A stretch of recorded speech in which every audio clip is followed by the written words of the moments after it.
Good morning, everybody, and welcome to this week's Motor Trade Radio podcast in association with eBay Motors Group. It is Saturday, the 18th of January, and you're joined by myself, Philip Nothard. And me, Curtis Hutchinson. So we've got a few headlines this week, but we were saying before the show that it's actually been a fairly quiet week for the sector, hasn't it? Yeah, we shouldn't say there's no big stories. There is, every story is big in its own right, but yeah, there's no major ones, is there, as such? We are recording a little bit earlier than usual. It's not right last minute this week, but yeah, as you say, it's not quite the week that we've had previously, bearing in mind now that we are obviously midway through January, and I think the headlines when we sort of came back on air in the new year were busier, weren't they? But like you say, not as busy this week.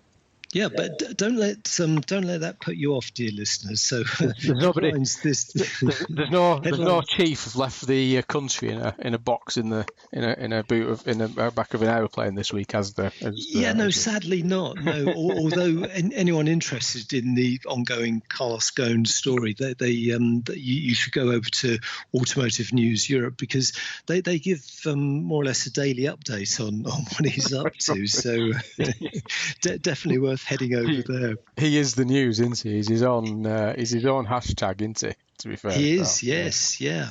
So headlines this week, we've got the latest from Cox Automotive. So this is a roundup of December and in fact the full year, which I know you'll give us some details on in a minute, Phil. We've also got an update on the FLA, sorry, not the FLA, the FCA. So it's their investigation of selling and how PCH is missing from that disclosure ban that we've covered before. We've got prices of used hybrids and EVs rising at the tail end of last year. We've got an update on the Levin car company, which is a story we covered last week.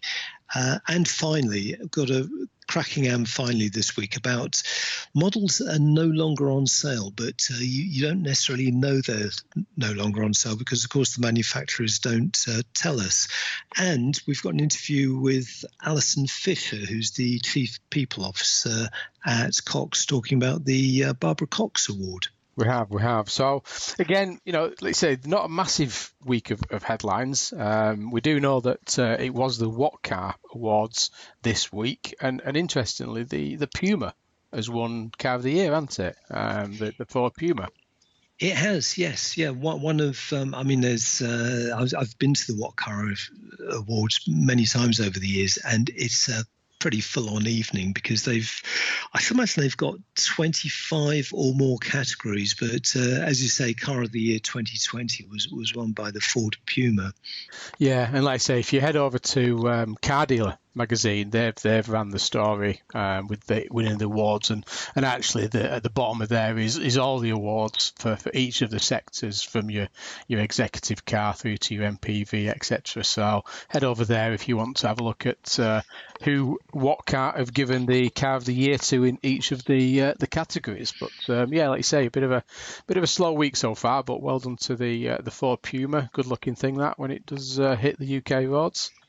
Yes. Now, first headline is from AM Online, and it's challenging December closes out topsy-turvy 2019, says Cox Automotive. Always good to get topsy-turvy into a headline. Not the option, is it? Yeah, no.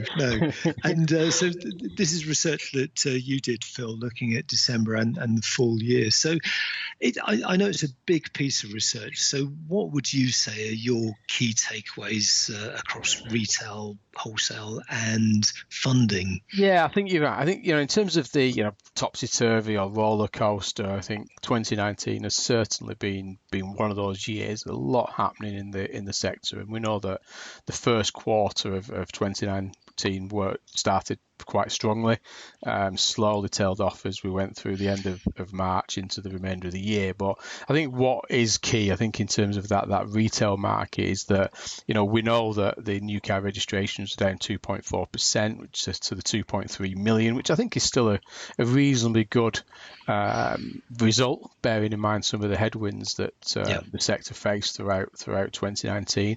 We do know, however, that with the demand in December, we saw an increase of 3.4% in December compared to last year, which does indicate that there was a lot of last-minute registrations, pre-reg activity taking place. But EV was certainly the car sector as we sort of went through the final quarter of 2019. So from a retailer's perspective, I think, we've got consumer confidence index that rose in December by 3 points, which is a positive result on the back of the political outcome, which is good. It would be great to carry that through into this sort of 2020 first quarter and to get it back into a single digit. So 4 measures within that consumer index increased, and the main one that did increase was the general economic situation that rose by 7 points. So I think that's a real key indicator for the retail market that consumer confidence does look at this stage to be returning, which is positive news all the way through. From a wholesale perspective, I think I think we still got a very strong demand in what is a low supply currently. So we know that throughout last year, as we sort of approached the end of the year, supply started to ease off, whereas demand continued. That gave some good positive first-time conversions and percentage of value results. So again, that seems to be carrying on what we've seen so far in the first few trading weeks of 2020. Now, the question behind all this is whether we will start to see some fleet returns come back into the market, as now we've got a bit of clarity around taxation and we head towards the April where some of the new taxation rules take effect around the EV particularly, starting there in the April. So hopefully I think we'll start to see some green shoots there in the fleet market. But again, on a negative side of that is that, some of this business was probably done in the last few months of 2019, particularly in the daily rental market. It's whether it's the right stock that is being registered and at what point those vehicles are going to start returning to the wholesale sector. So again, it's always questionable, and I don't know what your thoughts are on this, Curtis, but I think when you start doing tactical and pre-reg activities, or you do some incentivised deals through the leasing contract hire sector from the manufacturers, predominantly it tends to be on cars that haven't necessarily sold in the retail space. So it's been a build-up of supply. And then you say, well, if it's not sold, then where's the demand for those vehicles? And then you end up taxing them and passing the problem onto the retailers or the contract hire leasing companies. Yeah, you're absolutely right. And in fact, last week we took a deeper dive into the SMMT figures in December, where a number of brands, there were over a dozen brands that were up double-digit percentages for what is traditionally a quiet month. And it's fair to assume that a lot of that will be around tactical registrations. Yeah, exactly. So, and again, just finishing there in terms of the funding market and the figures come out of Next Gear Capital. This is where looking at that average age has seen the days in stock, interestingly, increase slightly to 65.6 days, whereas in November it was 63 days, but last December it was 63.8 days. So again, seeing those sort of cars stay in stock a little bit longer within the dealer market that they look after, and again, but a slightly drop in the mileage. So the average mileage drops marginally, interestingly enough. So again, a lot of activity in that place at the minute. That's all about efficiency. That's all about that retailers can buy the car, in the wholesale space, whether that is online or physically, and fund it immediately through the facilities that Dealer Auction that Nextgear do offer. So again, great result, I think, really for 2019. Very interesting, and really I think it was a case of probably the media trying to find the right words other than using the roller coaster all the time. That topsy-turvy, probably. It sounds like a Boris Johnson comment, that one, doesn't it? But yeah, interesting year. Okay, so next headline, also from AM Online, and it's PCH missing from Commission disclosure ban plans, says FLA. Now, this is quite an interesting story because this is all about the FCA's move to introduce a ban on what was termed Retailers Discretionary Finance Commission, which is a model that's been going for a number of years, and it's all under review. And the FLA, the Finance and Leasing Association, has released some of its feedback to the FCA because the consultation finished this week. What did you make of this one, Phil? Yeah, again, I mean, like I say, the consultation finished on 15th this week, so I think it's an interesting one, this one, isn't it? And we've talked around the findings of the FCA and what their intentions are around that DIC and transparency of information through to the consumer. And I think going back to some of that earlier market overview that we were just talking about, that the dealers have been under a lot of pressure around margin in 2019, and throughout every single month in 2019, it's the pressure margin has been there. And I don't know, I question some of this because I think the FCA, they think that retailers will just switch to putting money back into the chassis, which won't happen. Any retailer listening to this podcast, they know that the money is safer in the metal, the chassis of the vehicle, and not in the finance. So, again, I think there's a bit of a difficult one to answer this one because we don't know what the findings will be. We know that with the FLA have challenged and been involved with the consultation. We know that the BVLA have as well from a fleet market perspective, and the NFDA have been heavily involved with it from a retail dealer perspective, and trying to give as much support and give a better understanding to the FCA as to what is involved in the car retailing marketplace. And I think this is a standout one, that PCH just isn't it isn't a registered product. It's not within that system, and it's kind of, we were talking before the show that you said, why is it not regulated? And it's kind of, I think, probably because it's been born from a contract hire product into the private sector, into that consumer sector, and it's never become regulated. Yeah, but it does seem a bit of an anomaly now because PCH, as we know, has become it's become more popular amongst retail customers. Yeah, so it is curious the FCA haven't taken a look at it. And we've got to be careful with this one because I think there is a growth in PCH. It's predominantly been left for the broker sector. But it is actually starting to emerge into the retailers and the dealer group market now more and more as the sort of the retailers are working closer with the manufacturers to offer the product through the dealerships, so that the consumer doesn't just have the brokers to go to for this product. So again, you hope that if the FCA come up with something on that, which according to the FLA, it doesn't look like they are going to do. But again, we won't see any outcome of the consultation until spring of this year. So we are still speculating in terms of what could come out of the consultation period. But again, you do feel that the PCH does need regulating somehow. And it'll be easier from a retailer's perspective to sell the product if it is regulated as well, I suspect. So yeah, I think it's going to be an interesting one, this one.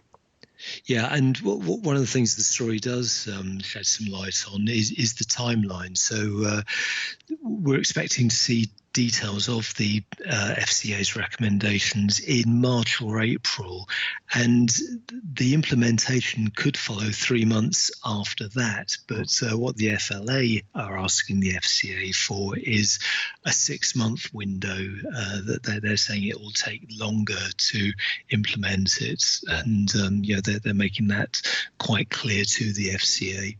Yeah, I think that's been a big pushback from, again, the BVLA and the NFTA as well as the FLA, that it is trying to the changes that are potentially going to come out of this. It does take time to implement within the sector, and they need time to do it. Again, talking to about previous story, I mean, the sector's been through a big period of time challenges, haven't they, within the economic, political environment and everything else that's been going on, and WLTP, and we won't go through those acronyms again, but again, you just hope that the FCA, they're a little bit more realistic in terms of whatever the outcomes are and the findings are, that they do give a little realistic time to implement them within the systems. Yep, and next headline is from Motor Trader, and it's prices of used hybrids and EVs rise to record levels in Q4 2019. So this is some research that's been done by Autoroller, and they found prices of used hybrids and EVs reached a record level during the quarter, with average online prices rising from £12,594 to £19,021. So we're seeing a significant rise there. We are, yeah, and I think to put some of this in context, I think, and this refers back to, I think it was me and you talking about the SMMT figures last week, that it's down to the volume of vehicles as well. Particularly the EV, they're not a high volume vehicle. We know that there's been new entrants into both the hybrid and the EV sectors more prominently over recent years. Those take a little bit of time to get through into the used car market. So again, some of them SUVs, the premium SUVs that are now electric vehicles, the XC90 for argument's sake, which is a hybrid, all of a sudden that's a £55,000 vehicle that is now in the used car marketplace.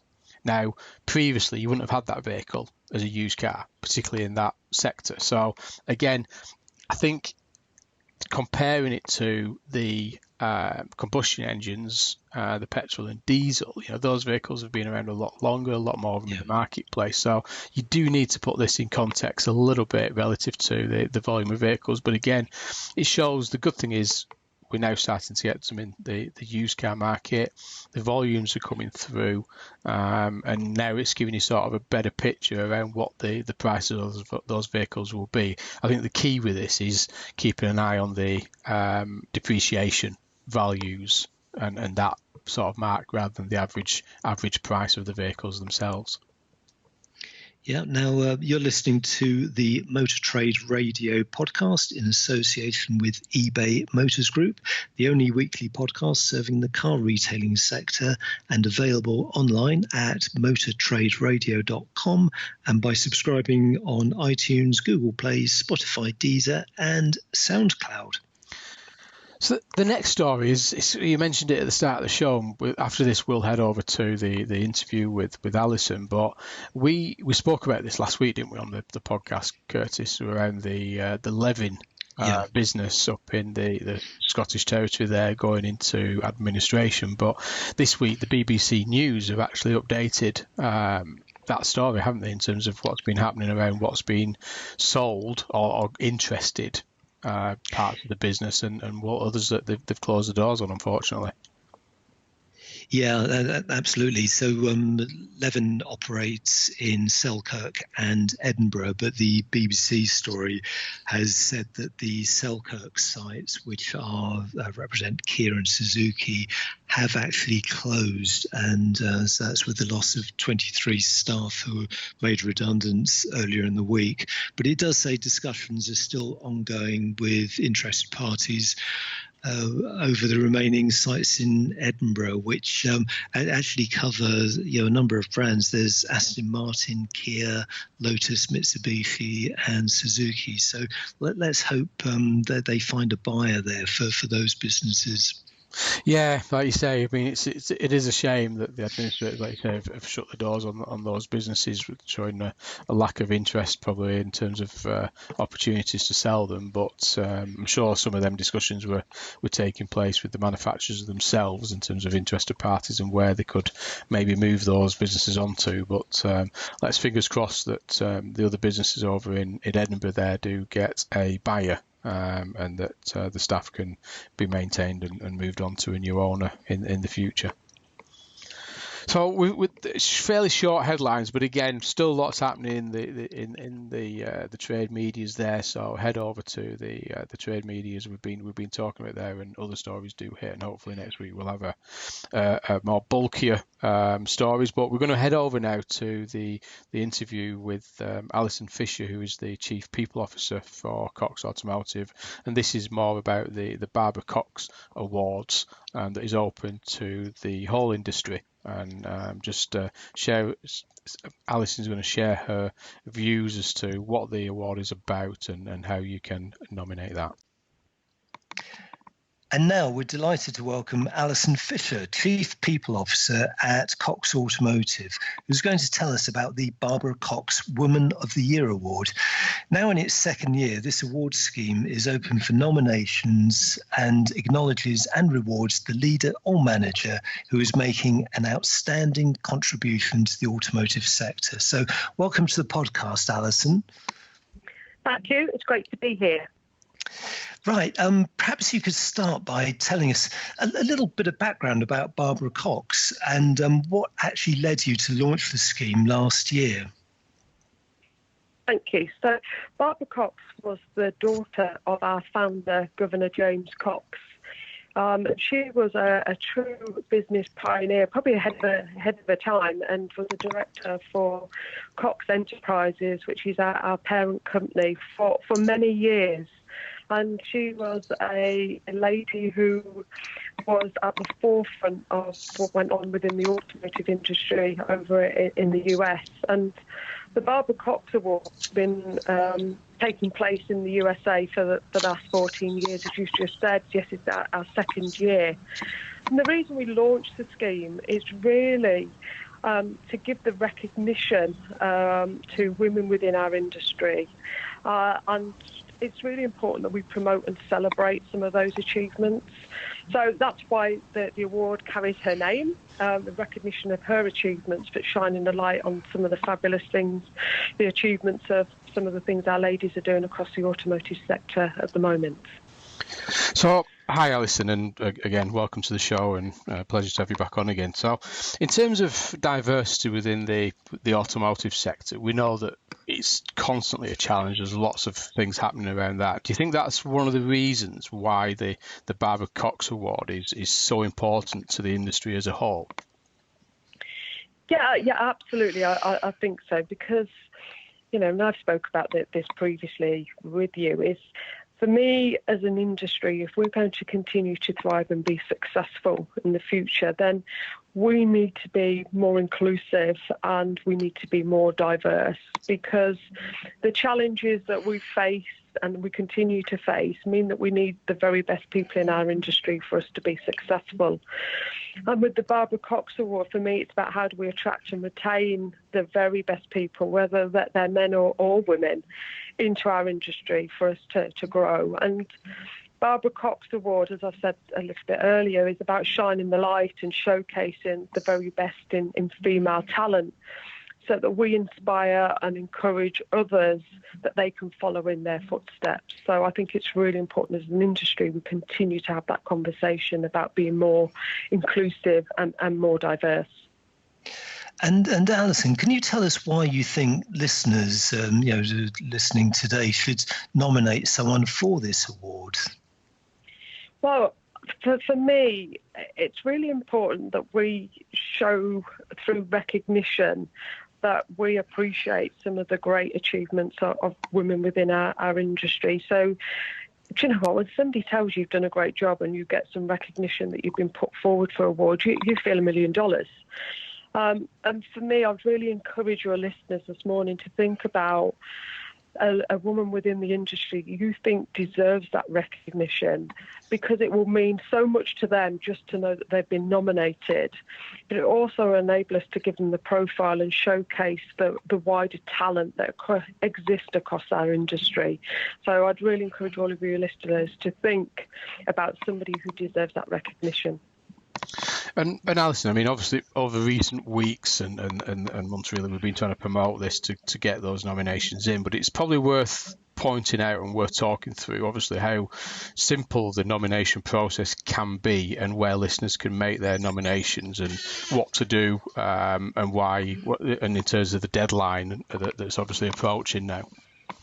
Absolutely. So it is really, really simple. You go to the Women We Drive website, which is www.womenwedrive.co.uk. And you'll be, the first screen there is a simple online form that we ask you to complete. There's 3 very simple questions in there. And it's really important that you just make a bit of time thinking about the reason why you've nominated that lady. The deadline is the 24th of January, so please don't delay in getting those nominations forward. And after that process, then we will go back to the ladies that have been nominated with a couple further questions to just help us really understand a bit more about them. But it's really, really simple. Take you no more than 5 minutes to nominate a lady who is worthy of that recognition. And Alison, can you just tell us a little bit more about the shortlisting and judging process? How does that work? And also, when will the winner be announced?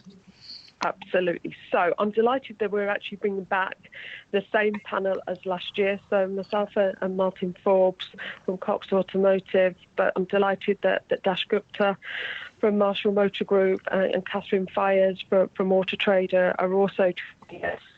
As well as that, Beryl Carney, who was our inaugural winner of the Barbara Cox Award, is also joining us on the judging panel this year. We're getting together at the beginning part of February to review all of the nominations. So it's really important, again, that people put the information into the nomination process. And we will decide the shortlist and ready to announce the second winner of the Barbara Cox Award on the 6th of March, where we will be celebrating International Women's Day. Okay.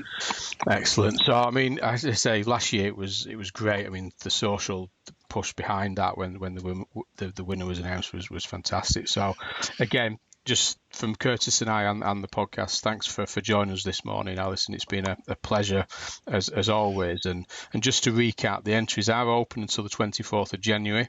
It is a very simple process, as Alison has ran through there. So just head over to the womenwithdrive.co.uk/Barbara-Cox-Award. And if not, you'll see it in the social space, either on the Cox Automotive website, and most of the people that work at Cox Automotive have been getting behind it. So head over there. It takes literally minutes just to get people nominated for this fantastic award. So again, thanks for joining us this morning, Alison. It's been an absolute pleasure, as always. And thank you for having me. Thank you. Well, what a great scheme, Phil. I've actually looked at the nomination form online, and it's not onerous. It is quite simple, quite straightforward. So I do urge any listeners to head over there before the 24th of January. So, that's and give it the support it does deserve. You're right. I mean, it is just, it's about that recognition, isn't it? I mean, that the diversity is getting this diversity across the sector, and just getting, it takes literally minutes. You might not think, I'm sure if somebody will know somebody that is worthy of the nomination. So just spend that minute or two just filling in the form and nominating them, and you never know.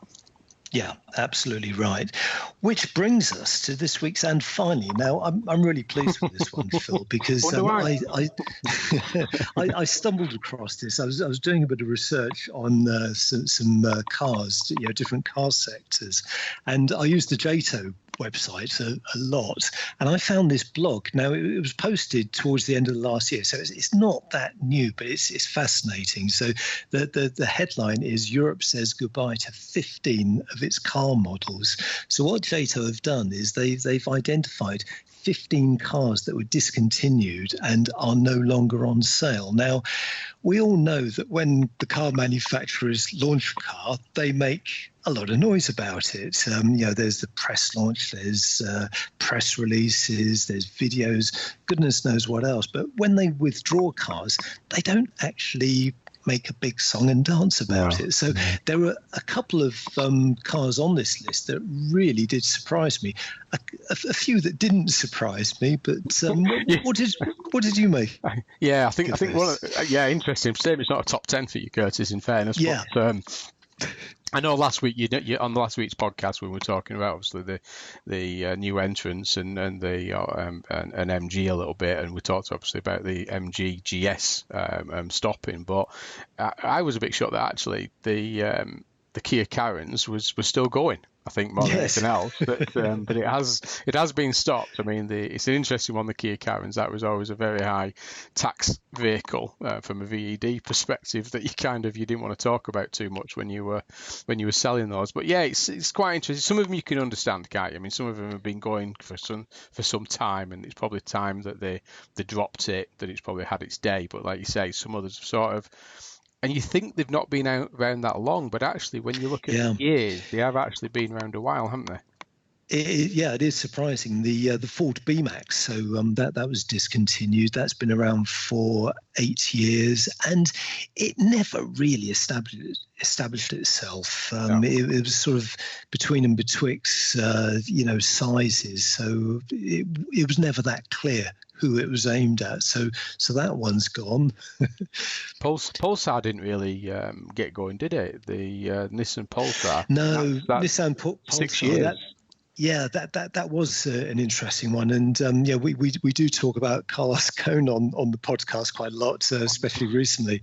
But that was it was his plan to make that the Nissan Golf, but it never worked, and it was a strange move even at the time because Nissan had withdrawn the Almera, which was their Golf-size car, and the Primera, and replaced both of them with the Qashqai rather successfully, and then a few years later, they decided, actually, we want a Golf-sized car. So launched the Pulsar, and it didn't do a thing. It was only around for 6 years. So do you want to run through your top 15? Oh, it's 15, not 10. But do you want to go through those? We can do the top 15. Yeah. Now, so 15, we've got the Volkswagen Jetta. Number 14, the Volkswagen Beetle. No surprise there. The end of the Volkswagen Beetle was widely flagged up in advance. Number 13, the Toyota Avensis, which ended on its third generation. Number 12, the Toyota Verso. Number 11, the Seat Toledo. Number 10, the Nissan Pulsar that we were just talking about. Number 9, another surprising one, the Mitsubishi Shogun, which is obviously sold as the Pajero and Montero in other European markets, but that is no more. The MG GS is at number 8, and I mentioned this last week because this was a big surprise because it was only launched in 2016, so it was only on sale for 3 years. In its best year in the UK, it sold 981 units, so no big surprise really that it was withdrawn. Number 7, the Kia Carens. Number 6, the Ford B-Max. Number 5, the Fiat Punto, which that had been around for 15 years, and I guess you could argue that it was well past its sell-by date. You can see the figures dropping off, can't you? I mean, you can see where the peaks were back in 2006, 2007, 2008, and then following that, it's just the minute it dropped below the 209,000 mark, then it started dropping. It severely dropped off, didn't it? Yes. Between 2011 and 2012, where it went from 209 to 134 fairly quickly. So you can see where it's tethered off. Yeah, to the point where I must admit, I thought it had been discontinued a couple of years ago, but apparently not. So number 4, we've got the DS5. In fact, this isn't a good listing for DS, because at number 3 we've got the DS4. So that's 2 models from DS. Number 2, Citroen C4. And number 1 is the Alfa Romeo Mito.